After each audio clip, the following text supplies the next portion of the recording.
대표적으로 이 최근에 그 통신회사 T모빌에서 만들어진 광고가 많은 인기를 끌었었습니다. 무엇이냐면 이 광고회사가 어떤 광고를 만들었냐면 한 기차역에 공연을 준비합니다. 그냥 일반인처럼 지나가는 승객과 또 지나가는 사람처럼 이렇게 했는데 갑자기 한 사람이 광장 한가운데서 춤을 추기 시작합니다. 그러자 한 사람이 춤을 추기 시작하자 여러 주변에서 갑자기 일반인처럼 보였는데 두 명, 세 사람이 또 그 춤을 따라하게 됩니다. 그리고 조금 지나서 전혀 같이 놀랐던 일반인처럼 보였던 자가 또 같이 그 광장에서 군데군데에서 춤을 추기 시작합니다. 그러면서 한순간에 짧은 시간에 400여 명의 댄서들이 그 광장에서 춤을 추게 됩니다. 지나가는 승객들과 또 바라보는 사람들은 어안이 벙벙하지만 준비된 공연과 또 그들의 열정적인 모습을 보면서 함께 즐거워하고 이 의외적인 이 행사에 함께 동참하는 그런 모습을 보게 됩니다. 한 2분여 정도의 공연을 보고 이 공연을 위해서 한 8주간의 기획을 하고 400여 명의 이 댄서들을 오디션을 통해서 뽑았다고 합니다. 그래서 10여 대의 카메라와 이미 사전에 기획된 모든 움직임을 준비를 꼼꼼히 해서 벌여진 이 하나의 플래시몹이 T모빌에서 이루어졌던 광고입니다. 그리고 1차, 2차 광고, 3차 광고까지 그런 식으로 광고를 만듭니다. 하나의 사람들이 만여 명이 융집한 광장에서 이 마이크를 미리 사전에 2,000대 정도를 나눠주고 이 비틀즈의 헤이 주드를 부르게 합니다. 2,000명의 이 마이크를 가진 사람들이 하나 둘 노래 부를 때에 이 광장의 만여 명이 함께 그 노래를 따라 부른 아주 감동스러운 장면을 또 연출하게 됩니다.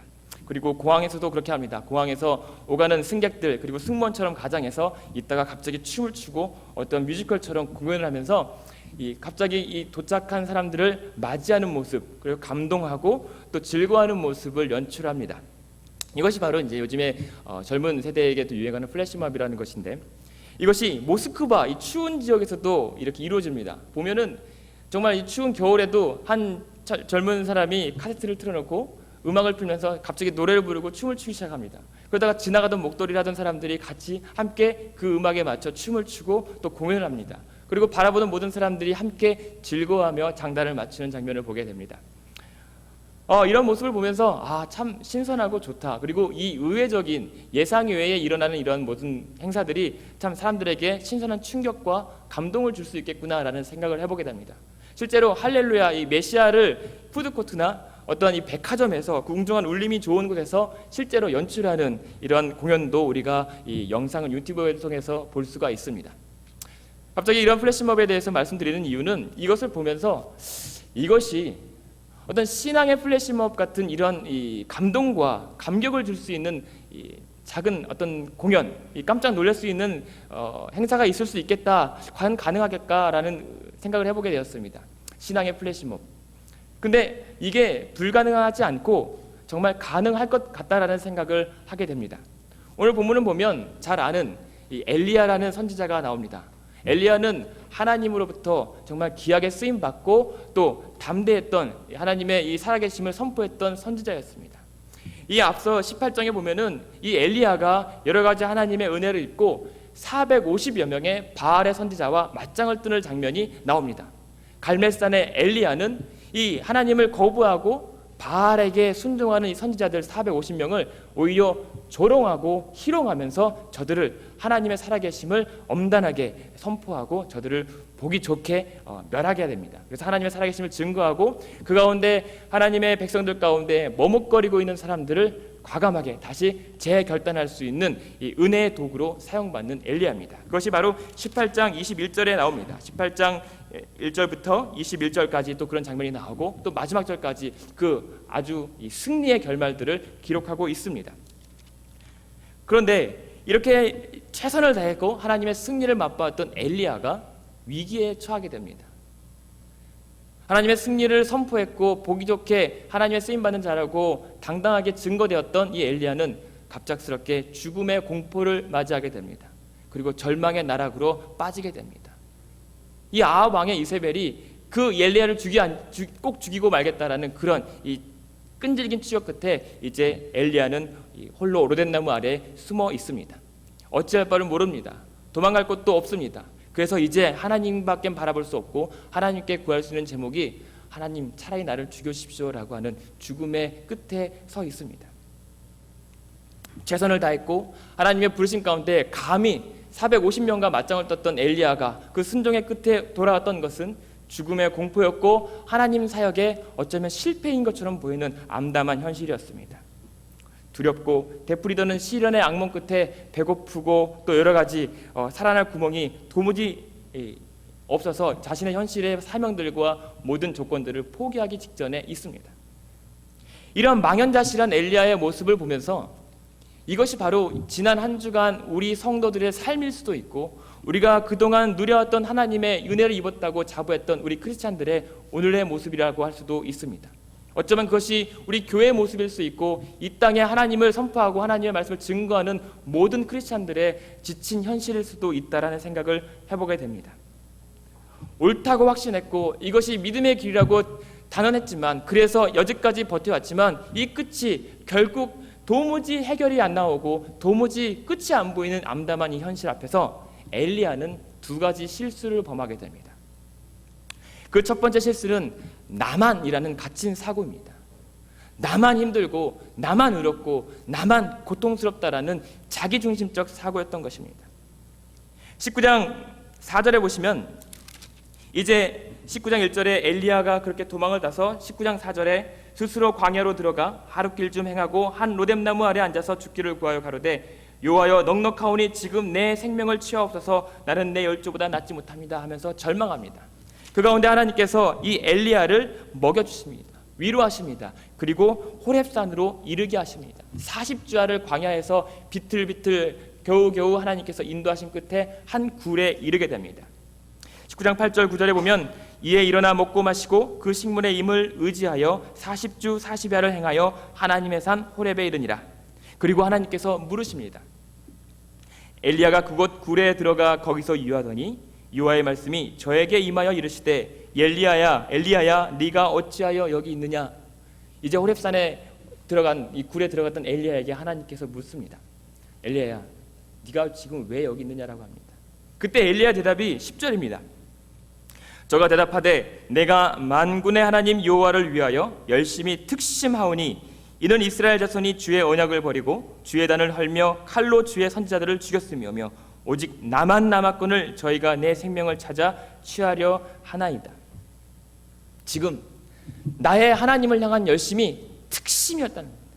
아주 남들이 따라올 정도의 대단한 열심이었고 내 모든 것을 다 바쳤던 열심이었답니다. 그런데 이 열심이 바로 남들도 있지만 내가 특출나게 잘했던 정말 누구보다도 더 앞서갔던 열심이었다는 것입니다. 그러한 특심의 결과가 나만 지금 혼자 남았다는 겁니다. 다 죽어버리고 지금 나만 남아서 나만 외롭고 나만 고통스럽고 나만 의로웠다라는 것을 지금 엘리야는 대답하고 있습니다.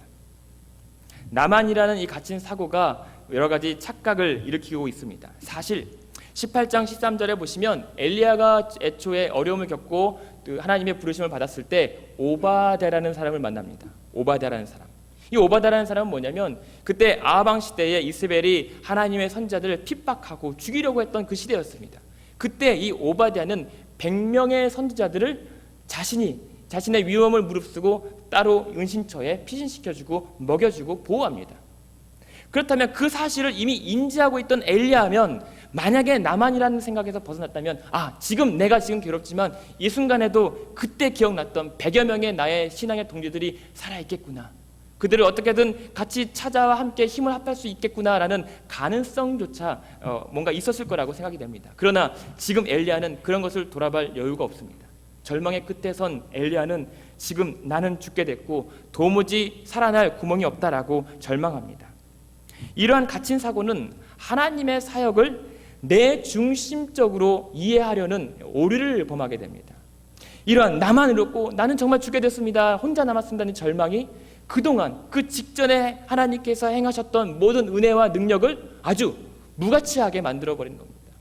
말씀드렸다시피 18장에서 이 450명의 믿지 않는 자들을 대적했던 그 엘리야, 그 가운데 엘리야가 했던 것이 아니라 하나님께서 자그마한 구름으로 엄청난 기적을 보셨던 하나님의 그 능력을 보았고 경험했음에도 불구하고 지금 하나님께서 하신 그 승리는 전혀 자신에게 아무런 힘도 능력도 가치도 없는 것으로 전락합니다. 자기가 배고플 때 가뭄 때에 까마귀를 통해서 먹이셨던 하나님의 은혜, 그리고 지금도 어찌할 바 모르는 죽음의 공포 앞에서 천사를 통해서 위로하시고 먹여주셨던 그 하나님의 은혜를 아무것도 아닌 것으로 만들어버리는 것입니다. 하나님의 다양한 일하심의 이 섭리를 이제 엘리야는 도무지 파악하고 분별할 수가 없습니다. 이것이 우리 역시 빠질 수 있는 착각과 오류입니다. 지금 내가 놓여있던 현실의 절망과 또 여러 가지 갈멜산의 하나님의 능력을 경험했음에도 불구하고 현실의 무기력감 앞에 그동안 나와 함께 하셨던 하나님의 은혜를 다 무시하게 되는 겁니다. 부정하게 되는 겁니다. 그래도 비틀비틀 40주야를 광야로 이끌으셨던, 광야 가운데 길을 인도하셨던 하나님의 은혜가 지금도 여전함에도 불구하고 다 필요 없고 그것이 다 나에게는 아무런 능력과 힘과 위로가 되지 않는다라는 그 절망적인 사고, 그것이 바로 우리를 힘들게 하고 우리를 절망의 끝에 이르게 합니다. 이러한 신앙의 패배주의가 바로 우리의 모습일 수도 있습니다. 우리를 힘들게 하는 것은 하나님이 아니라 우리 안에 있는 절망이고 하나님을 부정하는 그런 어리석음입니다. 이러한 가운데 우리가 이 땅을 살아갈 때에 이러한 실수를 범하게 되는 것은 어쩌면 우리가 처하고 있는 교회와 또 이 세대의 아픔과 여러 가지 신앙 세대를 자꾸만 우리의 믿음을 혼란시키려는 이 세대의 분위기 때문일 수도 있습니다. 하나님은 없어도 된다는 이 시대, 교회를 비판해도 되고 성도들은 그 비판에도 불구하고 여전히 정신 못 차리고 여전히 갈등하고 여전히 부패하고 타락하는 이 모습들 때문에 어쩌면 이제는 다 끝났구나, 어찌 해볼 도리가 없구나, 도무지 이 현실을 바라보는 내 마음은 누가 헤아려 줄 수 있으리요 라고 하면서 나만 힘들고 나만 탄식하고 나만 이 믿음의 문제를 고민하는 것처럼 착각할 때가 있습니다. 이제 내게서는 하나님의 은혜가 떠나가고 우리 교회에서는 하나님의 영광이 떠나버리고 이제 세상에 이 폐허와 다름할 바 없는 이 것을 여겨버리는 우리들의 어리석음, 세상의 권세가 이제 그 자리를 대신해서 이제 세상의 어두운 권세들에 내가 정할 수 있는 능력도 없는 모습들, 그래서 좌절하고 망연히 그 모든 현상들을 바라보고 있는 모습이 어쩌면 저와 여러분의 한 주간의 삶이고 또 그 한 주간 이어져 갈 수 있는 삶의 가능성이 있습니다. 이러한 대세적인 분위기에서 하나님께서 엘리야에게 새로운 은혜를 주십니다. 이제 19장 15절에 11절부터 보면은 이제 그런 나만 남았다고 하는 하나님의 그 엘리야의 그런 항변 앞에 하나님은 조용히 응답하십니다. 11절에 보면 여호와께서 가라사대 너는 나가서 여호와의 앞에서 산에 섰으라 하시더니 여호와께서 지나가시는데 여호와의 앞에 크고 강한 바람이 산을 가르고 바위를 부수나 바람 가운데 여호와께서 계시지 아니하며 바람 후에 지진이 있으나 지진 가운데도 여호와께서 계시지 아니하며 또 지진 후에 불이 있으나 불 가운데도 여호와께서 계시지 아니하더니 불 후에 세미한 소리가 있는지라. 하나님께서 비록 보이시진 않지만 하나님의 능력과 위엄을 엘리야에게 보여주십니다. 그리고 세미한 음성으로 엘리야에게 다가가 다시 하나님의 살아계심을 입증케 하고 그리고 엘리야에게 다시 묻습니다. 13절 엘리야가 듣고 겉옷으로 얼굴을 가리우고 나가 굴 어귀에 섬에 소리가 있어 저에게 임하여 가라사대 엘리야야 네가 어찌하여 여기 있느냐. 이제 14절에 엘리야가 다시 대답합니다. 똑같이 대답합니다. 저가 대답하되 내가 만군의 하나님 여호와를 위하여 열심히 특심하오니 이는 이스라엘 자손이 주의 언약을 버리고 주의 단을 헐며 칼로 주의 선지자들을 죽였으며 오직 나만 남았거늘 저희가 내 생명을 찾아 취하려 하나이다. 하나님의 능력과 그 권능 앞에 섰음에도 불구하고 여전히 달라지지 않는 엘리야의 답변입니다. 나는 주를 향한 열심이 특심이었고 다 죽고 지금 나만 홀로 남아 이렇게 발버둥치고 있습니다. 근데 하나님께서 이러한 엘리야에게, 절망 끝에 있는 엘리야에게 하시는 대답이 그저 이렇게 말씀하십니다. 15절에 여호와께서 저에게 이르시되 너는 네 길을 돌이켜 광야로 말미암아 다메섹에 가서 이르거든 하사엘에게 기름을 부어 아람 왕이 되게 하고 너는 또 님시의 아들 예후에게 기름을 부어 이스라엘 왕이 되게 하고 또 아베무올라 사밧의 아들 엘리사에게 기름을 부어 너를 대신하여 선지자가 되게 하라. 하사엘의 칼을 피하는 자를 예후가 죽일 것이요 예후의 칼을 피하는 자를 엘리사가 죽이리라. 다른 위로의 말씀이 없습니다. 다른 그랬느냐라고 어떤 안아주심, 어떤 격려 이런 것이 없습니다. 그저 네가 지금 450km 40자를 방했던 그 도망의 길로 다시 돌이켜 돌아가라는 것입니다. 돌아가서 네가 그렇게 행하였던 하나님의 그 사명을 다시 감당하고 계속 수행하라고 하나님께서는 엘리야를 떠미십니다. 약한 자, 나 죽겠습니다. 그동안 하나님의 은혜 다 필요 없습니다. 지금 나 아무것도 할 수 없습니다. 이런 연약하고 다시 넘어지기를 반복하는 이 엘리야에게 그래도 네가 내 일을 감당하길 원한다라고 사명을 재차 부여하시는 하나님의 은혜를 우리가 발견하게 됩니다. 그리고 중요한 것은 이러한 길을 갈 때에 이 피곤하고 지쳤던 그 하나님의 길을 갈 때에 너 혼자가 아니다. 18절에 보시면 그러나 내가 이스라엘 가운데 7천인을 남기리니 다 무릎을 바알에게 꿇지 아니하고 다 그 입을 바알에게 맞추지 아니한 자니라. 그러나 네가 그 길을 갈 때 꼭 기억할 것은 너 혼자가 아니라는 겁니다. 지금 이 시대에 바알의 능력과 바알의 권세자들이 판을 치는 이 세대에도 불구하고 여전히 바알에게 절하지 않고 바알의 우상신상에 키스하지 않은 자들이 아직 7,000명이나 있다는 겁니다. 너의 동지들이 있으니 그들과 함께 하나님의 사명을 감당하기 원한다라고 하나님께서는 위로의 힘을 주십니다. 이 7,000명의 용사들을, 동지들을 바울은 로마서 11장에 하나님의 은혜로 말미암아 남겨진 자라고 합니다. 이 하나님의 은혜로 말미암아 남겨진 자 7,000명, 하나님께서는 모든 일을 이루실 때에 하나님의 백성들을 위로하시고 구원하십니다.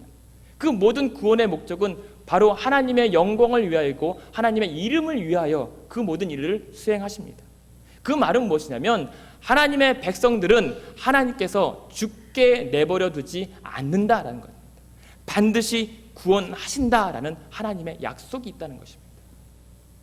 그 약속 가운데 너만이 아니라 하나님의 사랑하신 모든 백성들이 여전히 이 순간에도 보이지 않는 곳에 하나님을 향한 그 부르짖음으로 신음하고 있다. 그리고 몸부림치고 있다라는 것을 엘리야에게 일깨워 주십니다. 이러한 7,000명의 신앙의 동지들, 바로 이 7,000의 동지들이 어쩌면 우리 세대에게는 우리 옆에 있는 성도님들일 수 있고 또 우리 교회일 수 있고 이 세대에 이 지역에 퍼져 있는 성도들과 또 교회의 모습일 수 있습니다. 우리가 알지 못하는 지역과 저 오지에서 자신의 모든 것을 헌신하여 바쳐 충성하는 선교사님들과 또 평신도들이 이 우리의 7,000의 동지일 수 있습니다. 사실 오늘날처럼 교회가 비판받고 교회의 어떤 이 조롱을 하고 있는 세대의 모습은 오늘날만의 모습이 아닙니다. 역사 가운데 계속 반복되었지만 그 가운데서도 하나님의 은혜와 섭리로 말미암아 오늘도 이 땅의 부흥을 꿈꾸고 이 땅의 황무함을 고쳐주라고 우리는 찬송할 수 있는 것, 바로 하나님의 은혜와 섭리가 있기 때문에 가능한 것입니다.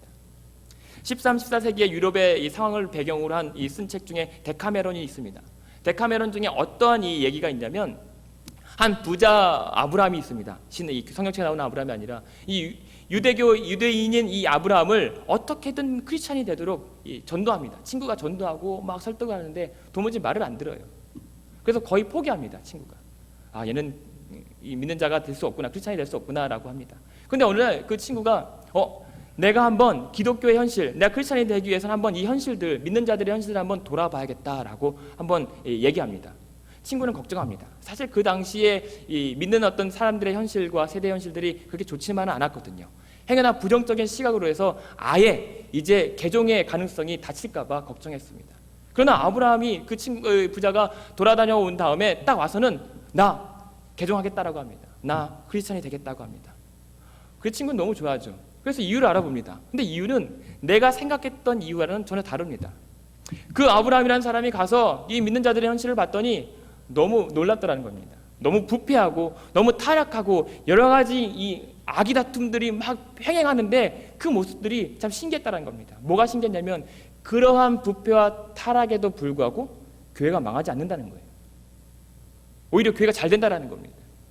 그래서 이러한 어둠에도 불구하고 망하지 않는 것을 보니 하나님은 살아계시는구나, 성령님의 능력이 충만하구나라고 생각했기 때문에 기독교는 좋은 종교다. 그래서 내가 기독교인이 되겠다라고 얘기를 하는 겁니다. 이건 하나의 얘기입니다. 그 데카메론 안에 있는 구성된 얘기 중에. 이것은 믿는 자들의 현실을 조롱하고 비판한 거죠. 믿는 자들의 현실과 교회가 풍자의 대상이 되어버린 겁니다. 오늘날처럼 말입니다. 당시 유럽 사회는 잘 살았습니다. 호사스러웠습니다. 그래서 많은 어떤 이 도덕적인 타락이 일어났습니다. 권력자들과 또 종교자들이 부패하고 세상의 권력과 결탁합니다. 게다가 페스트라는 이 전염병이 창궐합니다. 모든 사람들이 언제 어디서 죽을지 모르는 엄청난 두려움과 공포에 휩싸이게 됩니다. 그러자 이제 모든 것이 인간의 힘으로는 어떻게 종교의 힘으로는 해결할 수 있는 것이 없어요. 절망하게 됩니다. 이 모든 이 문제를 해결하기 위해서는 인간 우리가 스스로 일어나거나 이 모든 것에서 우리의 운명을 결정할 수밖에 없다라고 하면서 이제 인본주의가 다시 대두됩니다. 대안으로 대두됩니다. 하나님은 우리에게 아무런 해결책이 제시되지 못합니다. 그러면서 믿는 자들은 무력감이 이제 고조됩니다. 현실 앞에서 무기력해집니다. 다 끝나버린 것 같습니다. 그러다 보니까 세상은 어떤 모습이 되냐면 이제 어차피 피장파장 죽을 거 잘 사나 못 사나 어차피 어둡고 타락한 이 세대, 그리고 전염병 때문에 언제 죽을지 모르는 이 세대에 뭐 하지 말라는 거 좀 허락하면 어떠냐라는 것으로 사회의 풍조가 치우칩니다. 그래서 모든 불법들이 이제 허용이 됩니다. 그리고 이 땅에는 절망이 가득하게 되고 소망을 잃고 쾌락을 추구하게 되는 사회가 바로 당시 사회였고 오늘날의 모습과도 아주 유사합니다. 어차피 교회가 저렇게 무너지고 믿는 자들이 저렇게 신임받지 못하는 이 세대에 하나님은 자꾸만 우리와는 점점 상관없는 분처럼 여겨지고 그 무수한 은혜에도 불구하고 지금 당장 내게 필요한 것이 채워지지 않기 때문에 하나님을 부정하고 하나님을 거부하는 이 세대, 그래도 믿음으로 버티고 살아나는 우리가 할 수 있는 것은 고작 앉아서 기도만 하고 예배만 하라고 하는 것, 말씀 보자는 것, 이것이 아무런 능력이 되는 것처럼 보이지 않거든요. 그래서 무기력감에 휩싸이게 됩니다. 그저 주여 어서 오시옵소서라는 그 바람밖에는 남지 않습니다. 그러나 이 가운데서도 우리가 기억할 것은 지금 엘리야에게 말씀하셨던 것처럼 여전히 우리에게, 저와 여러분에게, 이 땅의 교회에게, 믿는 자들에게 하나님은 하나님의 뜻을 이루기를 원하시는 그 사명을 계속 부여하고 계신다는 겁니다. 그리고 우리만이 아니라, 우리 교회만이 아니라 지금 이 순간에도 많은 이 땅의 교회들이 믿음으로 신음하고 있다는 것, 우리의 믿음의 동지가 있다는 것을 기억해야 됩니다. 우리가 가장 우려할 것은 나의 신앙의 어떤 괴로움, 어떤 교회의 어려움, 이런 것들이 아니라 이러한 악한 어떤 현상들을 통해서 가장 귀한 진리들이 파괴돼 버린다는 것입니다. 하나님께서 그 모든 것 다 내어줘서 예수님을 통해서 이루어졌던 그 모든 귀한 진리의 가치들을 점점 좀먹고 있고 파괴되고 있다는 것입니다. 우리는 그 현실들을 괴로워하고 안타까워야 됩니다. 이런 소망 없는 세대의 모습이 바로 저와 여러분이 살아가는 세대입니다. 점점 매스컴이나 여러 가지 사회적인 현상들은 그것이 다 끝난 것처럼, 판이 기운 것처럼 보입니다. 하지만 전혀 그렇지 않습니다. 말씀드렸다시피 하나님께서는 지금도 우리에게 이러한 시대에 사명을 회복하기 원하시고 우리의 감당할 사명들을 계속 수행하길 원하십니다. 그리고 지금도 7,000명의 이 믿음의 동지들이 격려가 필요하고 이들을 찾아 귀합하는 이 선한 이 성도들의 노력이 필요하다는 것을 우리 말씀을 통해 우리에게 일깨워 주고 계십니다. 7,000명이라는 것은 단지 숫자의 어떤 정확한 숫자의 이것이 아닙니다. 믿음의 동지들의 상징적인 이 심벌, 상징입니다. 저와 여러분이 이 땅에 7,000명의 숫자에 제한되는 것이 아니라 지금 어딘가에도 모르는 이 하나님의 동지들, 믿음의 동지들이 있다는 것, 우리가 할 수 있는 것은 그 믿음의 동지들이 있다는 것 기억할 뿐만 아니라 잠들고 있는 그 믿음의 동지들을 깨워 흔들어 다시 하나님을 향하여 손을 들게 하는 것이 우리에게 필요한 사명입니다. 18장 21절에 보면 이 엘리야가 하나님의 일을 감당할 때에 제3자의 입장들이 있습니다. 하나님을 믿는데 바알도 거부하지 못하는 세대의 모습이 있습니다. 18장 21절에 읽어드리면 엘리야가 모든 백성에게 가까이 나아가 이르되 너희가 어느 때까지 두 사이에서 머뭇하려느냐. 여호와가 만일 하나님이면 그를 쫓고 바알이 만일 하나님이면 그를 쫓을지니라 하니 백성이 한 말도 대답지 못한다라는 겁니다. 머뭇거린다는 것은 쩔룩쩔룩거린다는 겁니다. 기웃기웃거린다는 겁니다. 하나님과 바알, 하나님과 이 세상의 어떤 대세 가운데 내가 하나님을 믿는다 선포하지도 못하고 그렇다고 하나님을 의식하기 때문에 세상을 딱 꼬집어서 선택할 수도 없는 이 머뭇거리는 사람들, 이것이 저와 여러분의 7,000명의 동지들이 해야 되는 일입니다. 엘리야에게 있어서는 7,000명이지만 이 7,000명 중에 누군가는 또 엘리야가 7,000명 중에 한 명, 서로가 서로의 실천의 하나님의 은혜로 남은 자의 동지가 되는 것입니다. 우리 이 땅에 살아가는 이 가나안 교회, 그리고 가나안 청년부들, 그리고 가나안의 모든 성도님들의 사명이 있습니다. 하나님께서 미국 교회에, 한인 교회에 엄청난 부흥을 이끌으셨고 그 기나긴 역사 가운데 하나님께서 은혜로 보존하셨습니다. 그 은혜가 식지 않았습니다. 하나님은 여전히 동일하게 우리를 보호하시고 사랑하십니다. 근데 지금 세대의 어떤 이 교체를 통해서 그 몸살통, 성장통을 겪는 과정에서 다 끝났구나, 다 지는구나 절망하는 것, 그것이 바로 세상이 원하는 것이고 사단이 원하는 것입니다. 우리에게는 아직도 하나님의 꿈이 있습니다. 품어야 할, 감당해야 할 하나님의 사명이 있습니다. 이 로컬 교회들의 재건, 하나님의 은혜로 말미암은 부흥을 꿈꾸는 것이고 이 땅의 다음 세대를 연합하고 다시 신앙으로 격려하고 양육하는 겁니다. 이 땅의 다음 세대들이 믿음으로 주 예수 그리스도 안에서 협력하고 선을 이루는 것입니다.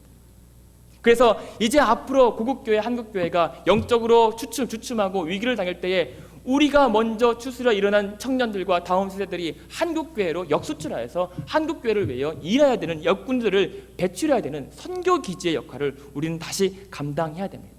많은 유학생들이 시카고로 옵니다. 교육의 도시라고 해서 많은 청년들이 모이고 있습니다. 그런데 우리는 그 청년들을 그저 방치만 하고 그냥 하나님께서 이제 다 끝났다구나 우리 스스로 절망하고 있는 주저앉아 있는 모습들이 바로 엘리야의 모습과 다를 바가 없는 것입니다.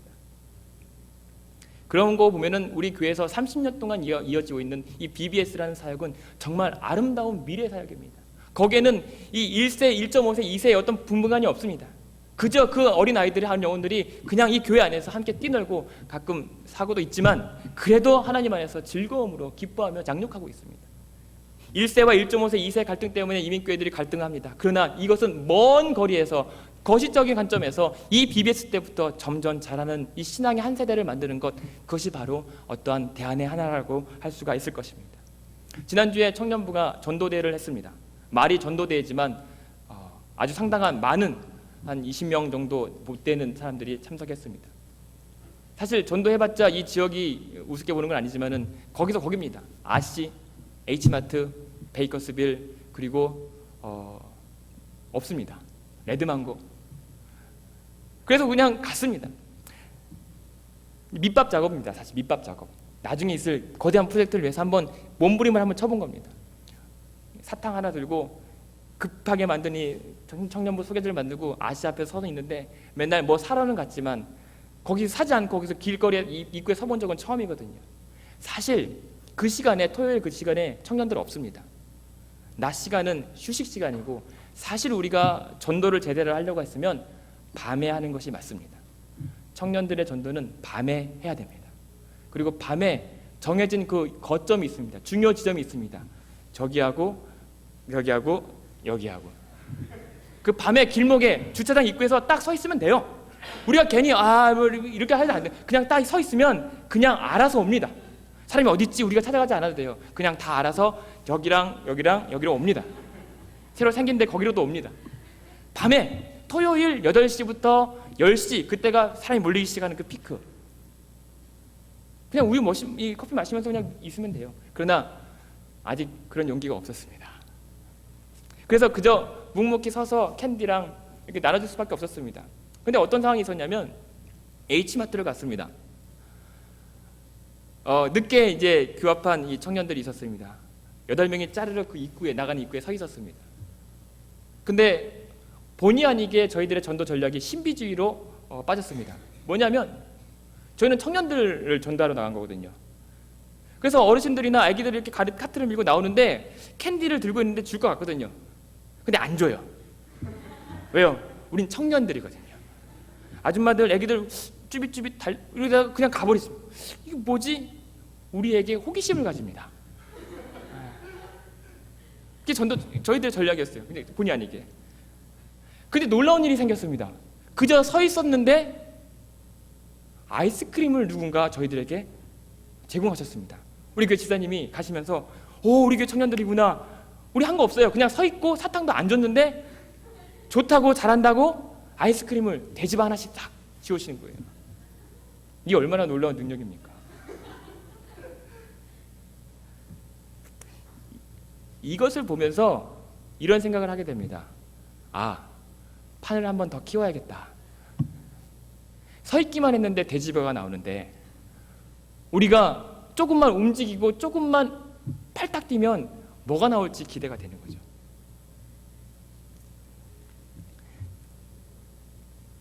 그래서 그 지사님께 너무나 감사드리고요. 저희 청년들이 많은 힘을 얻었습니다.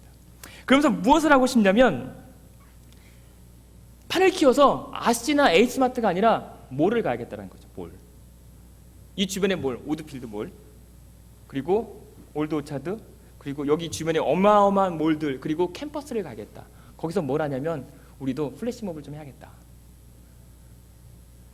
약속된 공연과 약속된 행동은 사실 법적인 문제도 있을 것 같고, 그리고 우리의 어떤 공연력, 기획력이 조금 모자랄 것 같아서 좀 변형해서 우리가 이래봐야겠다라는 생각을 해봅니다. 판을 키워서 우리가 한날 1시에 약속된 장소에 가서 피켓을 드는 겁니다.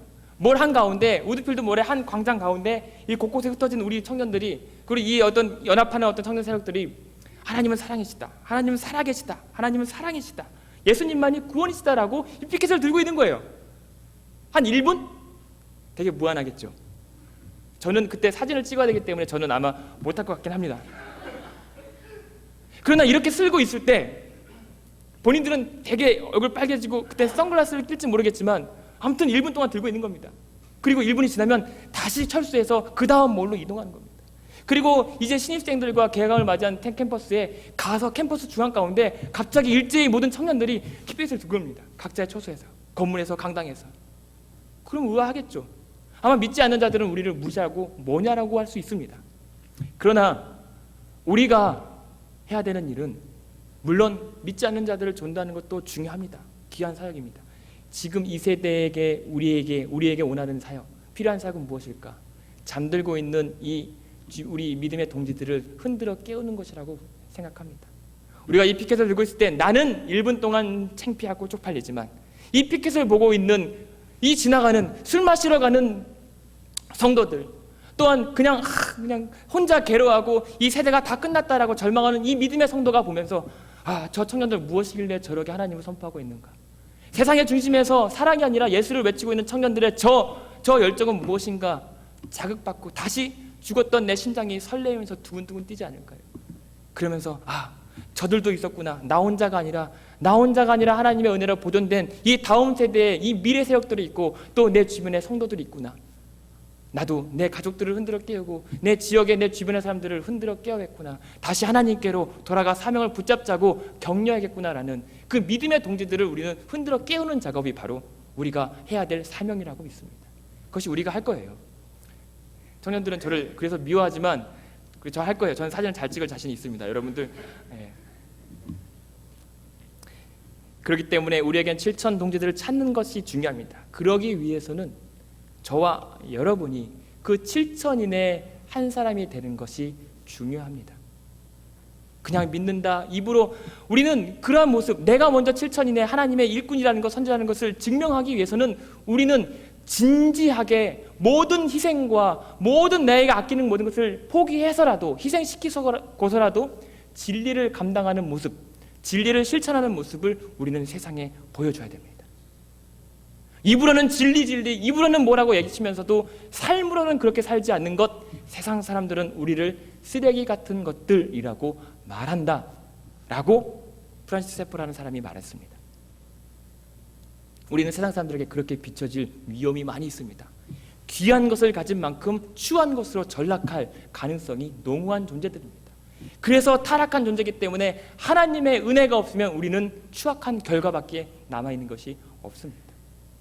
하나님의 은혜로 돌아와야 됩니다. 우리가 하나님 앞에 올바로 살아야 되는 것, 성도로서 사람들한테 보이지 않는 것, 모범 보이지 않는 것은 도덕주의로 완벽하자는 말이 아닙니다. 도덕적으로 윤리적으로 완벽한 어떤 윤리적인 인간이 되자는 말이 아닙니다. 자칫 그런 도덕과 윤리에 얽매이다 보면은 우리의 신앙의 모습이 다 그게 도덕적인 것으로 끝날 수 있습니다. 우리가 우리의 믿음의 진리의 실천을 통해서 증거해야 할 것은 하나님의 온전하심, 하나님의 아름다우심, 하나님께서 우리에게 보이신 그 계시의 완벽함을 우리는 증거해야 되는 겁니다. 하나님의 영광을 드러내는 겁니다. 사람에게 인정받기 위한 것이 아니라 하나님의 영광을 올려드리기 위해서 우리는 그렇게 진리를 실천해야 되는 겁니다. 만약에 우리가 사람에게 인정받는 것을 목표로 둔다면 그 진리는 왜곡될 수밖에 없습니다. 사람의 입맛에 맞춰서 상대적으로 변할 수밖에 없는 것이 우리의 안타까운 현실입니다. 타협하기 위험한 겁니다.